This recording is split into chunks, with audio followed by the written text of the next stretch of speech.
தமிழ் உறவுகளுக்கு வணக்கம். இது உங்கள் வேர்களை தேடி தமிழ் மீடியா. காவிரி நதியிலே மைசூரை அடுத்த கண்ணம்பாடியில் கட்டப்பட்டுள்ள அணைதான் கிருஷ்ணராஜசாகரம். இந்த அணைக்கட்டை விட அங்கு இன்றைய இன்ஜினியர்கள் சமைத்து வைத்திருக்கும் பிருந்தாவனம் என்னும் வண்ண பூங்கா மிக மிக அழகானது. இரவு நேரத்தில் அங்குள்ள தண்ணீரை வான் நோக்கி எழும் வண்ண தாரைகளாக்கி பல வர்ண ஜாலங்களையே செய்திருக்கிறார்கள். இதுதான் பூலோக சொர்க்கமோ என்று எண்ணும்படி அத்தனை இன்பம் அதை பார்ப்பவர்களுக்கு. கண்ணனும் ராதையும் பளிங்கு திருவுருவில் நிற்கிறார்கள் ஒரு புறத்தில்.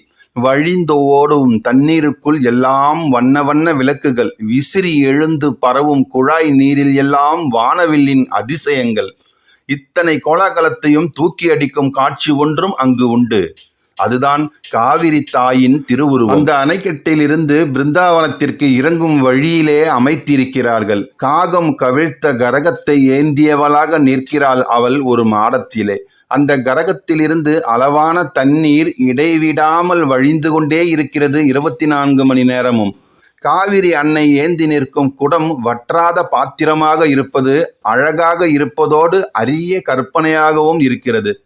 இவ்வளவு பெரிய அணைக்கட்டில் தண்ணீரை தேக்கியதில் ஒன்றும் வியப்பில்லை. ஆனால் அந்த அணைக்கட்டின் சுவரிலே ஒரு மாடம் அமைத்து அதில் காவிரி தாயை நிறுத்தி அவள் கையிலே ஒரு கரகத்தையும் கொடுத்து அந்த கரகத்திலிருந்து அளவான தண்ணீர் இடைவிடாது விழ வகை செய்த கலைஞனின் கற்பனையை எண்ணி எண்ணி வியக்கிறேன் நான்.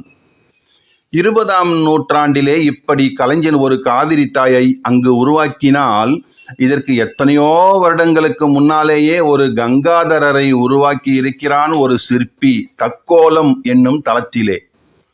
பாலாற்றின் கரையிலோ எங்கு பார்த்தாலும் நல்ல நீரூற்றுகள்.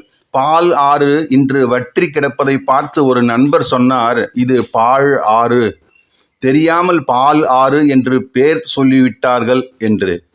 ஆனால் உண்மையில் இது நல்ல பாலாறுதான்.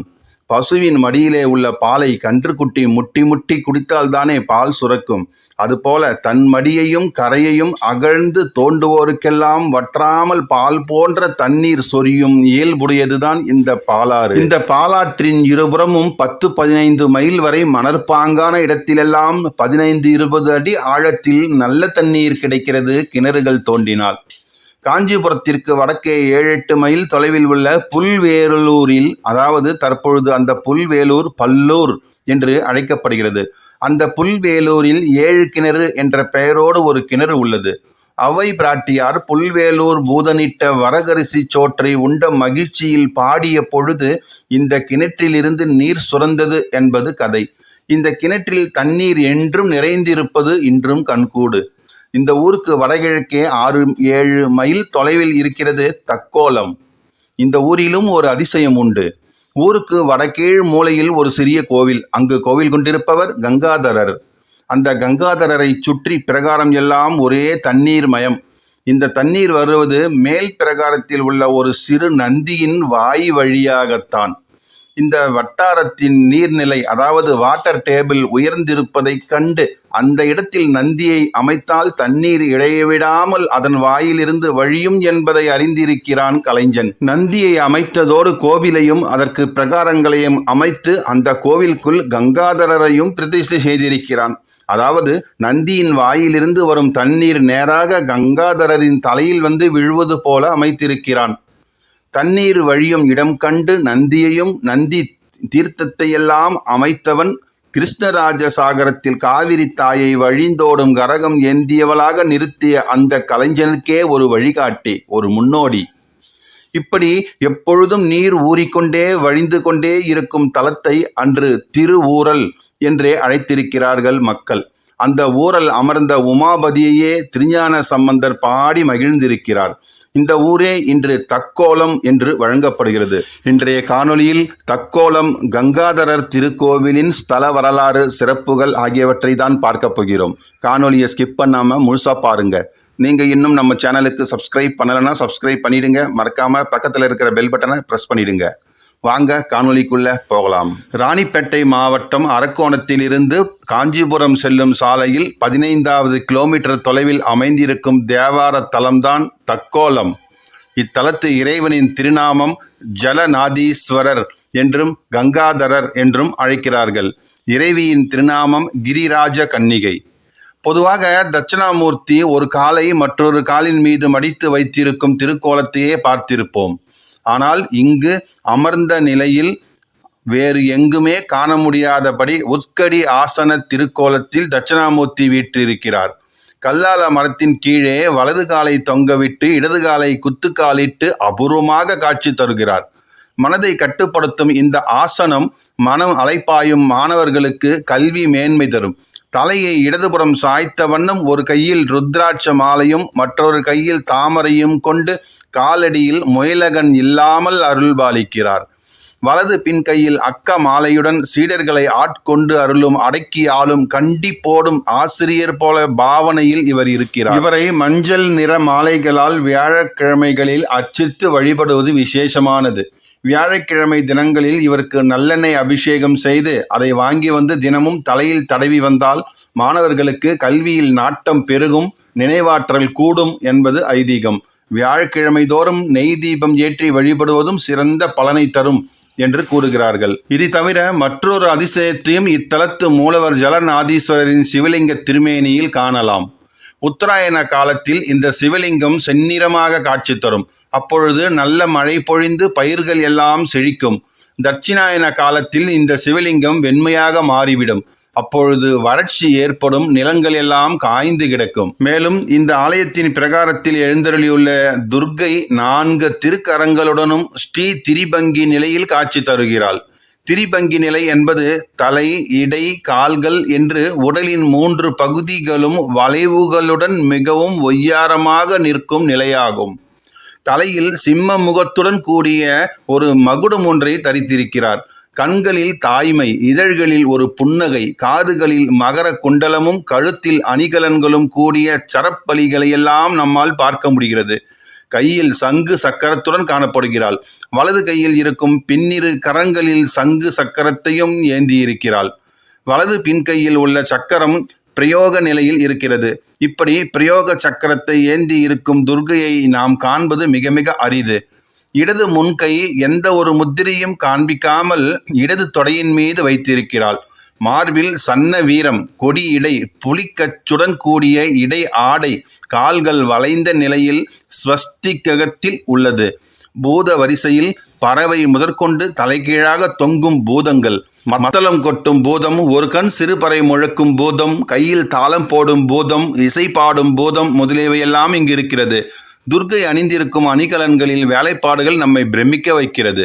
துர்க்கை என்றால் துக்கங்களையெல்லாம் போக்குபவள் என்று அர்த்தம்.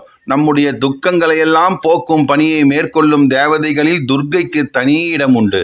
செவ்வாய் மற்றும் வெள்ளிக்கிழமைகளில் இந்த ஆலயத்திற்கு வந்து துர்க்கைக்கு எலுமிச்சம்பழம் தீபம் ஏற்றி வழிபடுவது, ராகு காலத்தில் தீபமேற்றி வழிபடுவது இவையெல்லாம் எண்ணற்ற பலன்களை வழங்க வல்லது. ஒரு முறை இந்த பகுதியில் பெருவெள்ளம் வந்த பொழுது பார்வதி தேவி இங்கிருக்கும் சிவபெருமானை அணைத்து காப்பாற்றியதன் அடையாளமாக லிங்க திருமேனியில் பள்ளங்கள் இருப்பதையும் அதையும் தாண்டி வெள்ளம் அரித்தது போல லிங்கத்தின் கீழ் பகுதியில் வரி வரியாக மணல் கோடுகள் இருப்பதையும் இன்றளவும் காண முடிகிறது. பார்வதி தேவி இந்த சிவலிங்கத்தை அணைத்திருப்பதாக ஐதீகம் இருப்பதால் இங்கு பூஜை செய்யும் சிவாச்சாரியார்கள் இந்த சிவலிங்கத்தை தொடாமல் தான் இன்றும் கூட அபிஷேகம் செய்கிறார்கள். சுற்றிலும் மதில் சுவருடன் கூடிய மேற்கு நோக்கிய 3 நிலை ராஜகோபுரத்துடன் 2 பிரகாரங்களுடன் இந்த ஆலயம் அமைந்துள்ளது. கோபுரத்தில் அழகிய சுதை சிற்பங்கள் உள்ளன. கோபுர வாயிலை கடந்து உள்ளே சென்றவுடன் மேற்கு வெளிப்பிரகாரத்தில் பலிபீடம், கொடிமரம், நந்தி ஆகியவற்றை காணலாம். கோபுர வாயிலில் நுழைந்ததும் வெளிப்பிரகாரத்தில் விநாயகர் சன்னதியும் தனி கோவிலாகவே நந்திக்கு எதிரில் உள்ள திருச்சுற்றில் அமைந்திருக்கிறது. ஆலயத்தின் வெளிப்பிரகாரம் சுற்றி வரும்பொழுது தெற்கு பிரகாரத்தில் வடக்கு நோக்கிய அம்பிகையின் சன்னதி தனி கோவிலாகவே ஒரு முன் மண்டபத்துடன் அமைந்திருக்கிறது. அம்பாள் இங்கு நின்ற திருக்கோலத்தில் அபய வரதத்துடன் கூடிய 4 திருக்கரங்களுடன் காட்சி தருகிறாள். இந்த சன்னதிக்கு பக்கத்தில் தனியாக உள்ள மண்டபத்தில் வள்ளி தெய்வானையுடன் கூடிய சுப்பிரமணியரின் சன்னதி கம்பீரமாக உள்ளது. அம்பிகை சன்னதிக்கு எதிரே சுவாமி சன்னதிக்கு செல்ல பக்க வாயில் ஒன்று உள்ளது.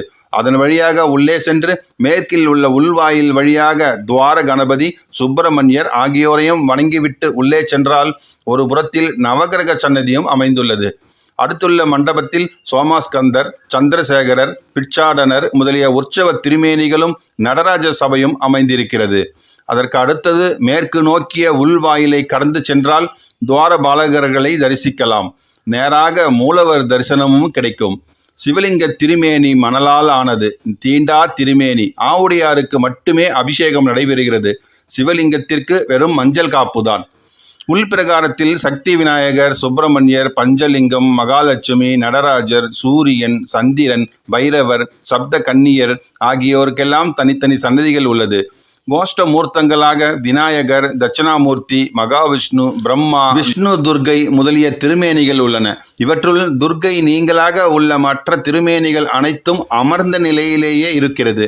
பொதுவாக சிவாலயங்களில் அம்பாள் தான் பெண்களுக்கான பிரச்சனைகளை தீர்த்து வைப்பாள். ஆனால் இந்த ஆலயத்தில் பெண்களுக்கு ஏற்படும் கர்ப்பகால பிரச்சனைகளை தீர்க்கும் வல்லமை கொண்டவராக திகழ்கிறார் தட்சிணாமூர்த்தி. அதெல்லாம் சரி, காணொலியின் துவக்கத்தில் நந்தி வாயிலிருந்து தண்ணீர் விழும் என்று கூறினீர்களே, அதை பற்றி ஒன்றுமே சொல்லவில்லையே என்று நீங்கள் கேட்பது என் காதில் விழத்தான் செய்கிறது. ஆம், நந்தி வாயில் இருந்து தண்ணீர் விழுவதை தற்பொழுது காண முடியாது. அந்த வட்டாரத்தில் உள்ள நன்சை, புன்சை நிலங்களில் எல்லாம் எண்ணிறைந்த பம்பு செட்டுகள் அமைத்து மின்சாரத்தின் உதவியால் கிடைக்கும் தண்ணீரை எல்லாம் இறைத்து பயிர் செய்கிறார்கள் மக்கள். ஆதலால் வற்றாத தண்ணீரும் வற்றி போய்விட்டது அங்கே. கங்காதரரும் அபிஷேகம் இல்லாமலேயே அங்கு நின்று கொண்டிருக்கிறார். ஆம், வயிற்று சாமிக்கு போய் மிச்சம்தானே மற்ற சாமிகளுக்கு.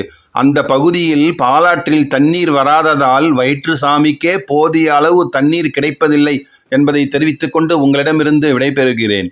இந்த காணொலி உங்களுக்கு பிடித்திருந்தால் லைக் பண்ணுங்க, ஷேர் பண்ணுங்க, மறக்காம உங்கள் கருத்துக்களை கமெண்ட் பாக்ஸ்ல கமெண்ட் பண்ணுங்க. நன்றி, வணக்கம்.